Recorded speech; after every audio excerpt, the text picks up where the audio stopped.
And we're going to start off the show with...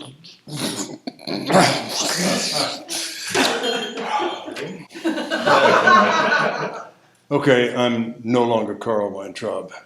He was about to say that backstory always starts with the backstory of one of the characters, and that he was prepared to deliver the backstory of the patriarch because he is of that age.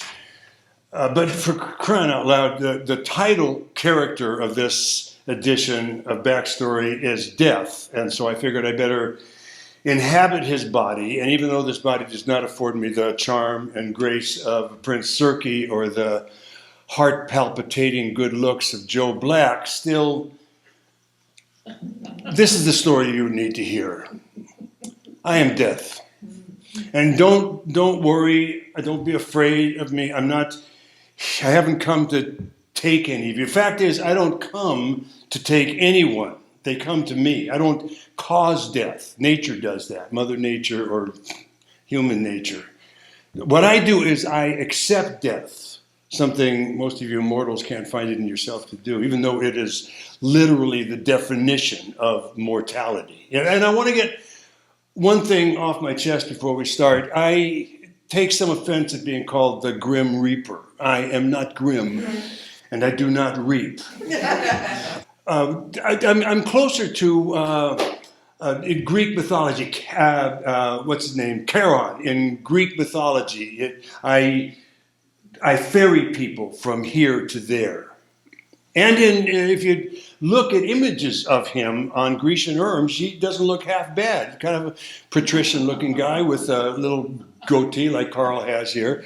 It was Virgil, the Roman, who turned his image into grim, squalid, foul, with aspect dire, his eyeballs each a globe of fire, sordid mantle round him thrown, girds breast and shoulder like a zone. It's not even good poetry, and it's not me. So erase that fearsome image from your mind, and let me get to my backstory. I go back, obviously, farther than any of you can possibly fathom. I go back to when there were just the three of us, God, nature, and me. And sidebar, God and I go back and forth about who came first. I say God, God says me.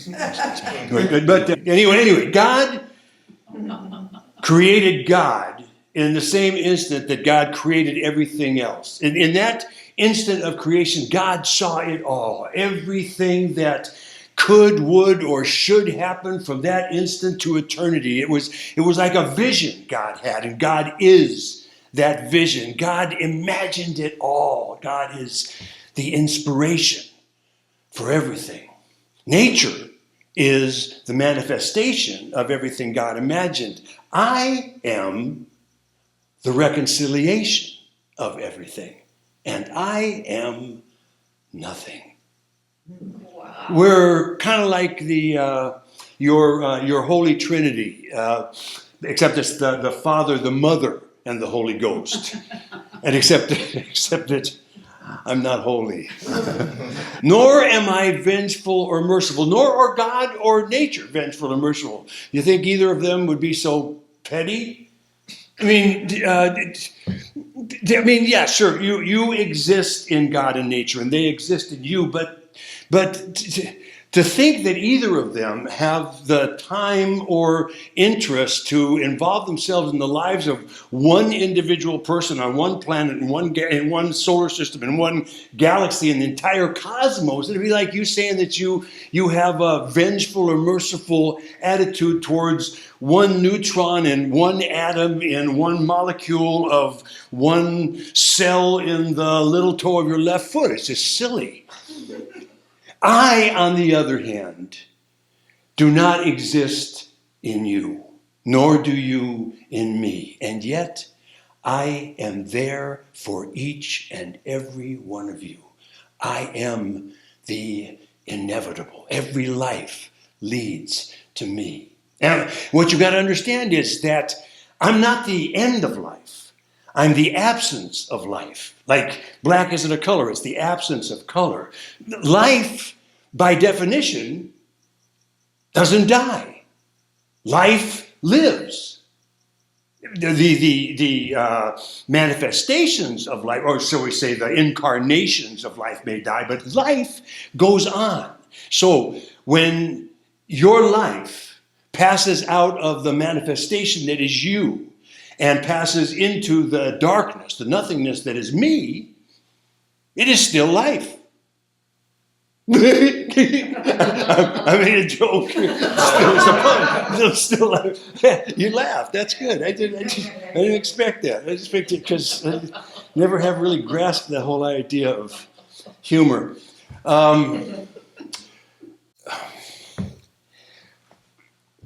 Here's the thing. I don't really know if life is still when it passes into the darkness. I pretty much lose track of you once you enter the void.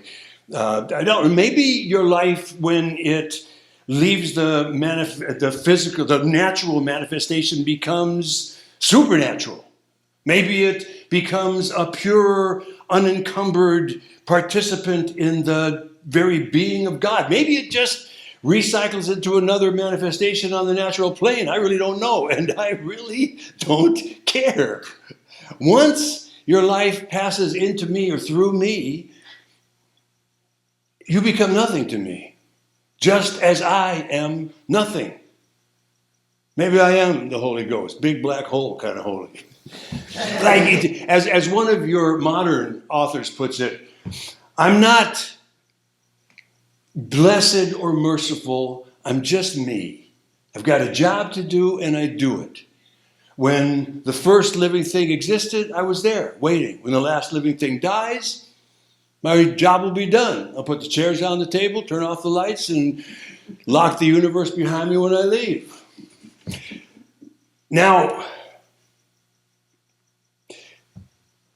if there is one glitch in all of this God's creation, it would be you people of this planet, the human beings of this planet. I don't know, maybe God just didn't think it through in that instant of creation. Because God envisioned life as a force, like electricity as a force that has to be harnessed in order to be useful. And nature manifested that force in attraction, fertilization, procreation, and regeneration. And nature used those as tools to realize God's vision. And out of all that, human beings evolved.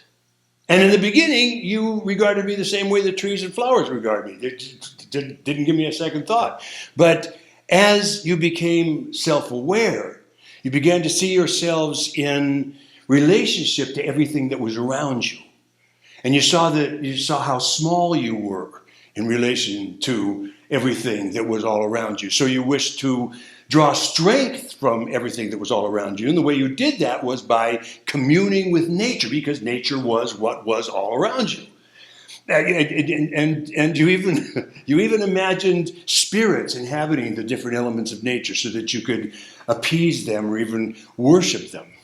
But as time went on and your brains developed and you began to be able to reason, you realized that you were the only elements in nature with the capacity to reason, and so reasoned that you were superior to all those other elements of nature, and even to Mother Nature herself. And that grandiosity of thought caused you to want to draw strength and commune with something supernatural, which is what God is. God is above nature. And you did that by imagining God in your image, because it's a whole lot easier to emulate God if God looks like you. And you gave God a kingdom, and in emulating God, you wanted kingdoms of your own, and you wanted each other's kingdoms, and then your image of God was better than their image of God, so you waged wars for gods and kingdoms, and those wars made a whole lot more work for me. Which is when I started to regularly inhabit human forms to get a closer look at what was going on down here. And see, because here you were, worshipers of God and nature, doing everything in your power to destroy everything God and nature had created. Some of you even worship me, mostly out of fear, probably, but here's the thing. None of the three of us ever wanted to be worshipped by you petty, insignificant things. We just wanted for you to do your work and leave us alone to do ours. Well, God had already done God's work in the instant of creation, nothing more to do there. But nature was working her butt off all the time, and God knows, so was I. So what I wanted to know is what your job was supposed to be, aside from just being another vessel for the life force. And here's what I found. Yeah, God envisioned life as a force, but you humans got that force all mixed up in your nature and began to feel like God yourself, to work upon the world as you will. Hell, when in the beginning you saw the stars move across the heavens and thought that it all revolved around you, you still think that. That's human nature, to become God-like and rule over your own little universes, to become immortal. That's why you fear me. But here's the other thing I learned. If God is anything, God, and I you remember, I have a personal relationship with God. If God is anything, God is love. And you human beings, as big a mistake as you may be, are the only entities in creation with the capacity to profoundly experience that love. If you could just turn that love inside and find God there. If you could truly love life in nature enough that you would protect it from yourselves. If you could remember that life goes on after this corporeal realm, then maybe you wouldn't fear me anymore. Maybe you would even embrace me as a liberator from this mortal coil. And the way to do that is to just start.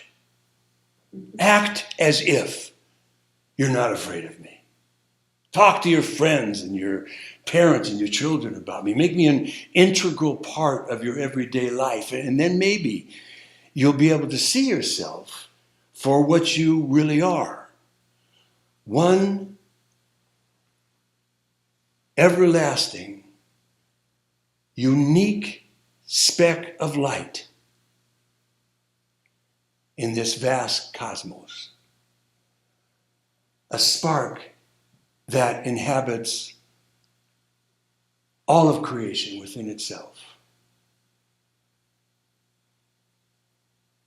And that's all I got to say about that. Thanks so much for listening to my program. What was that?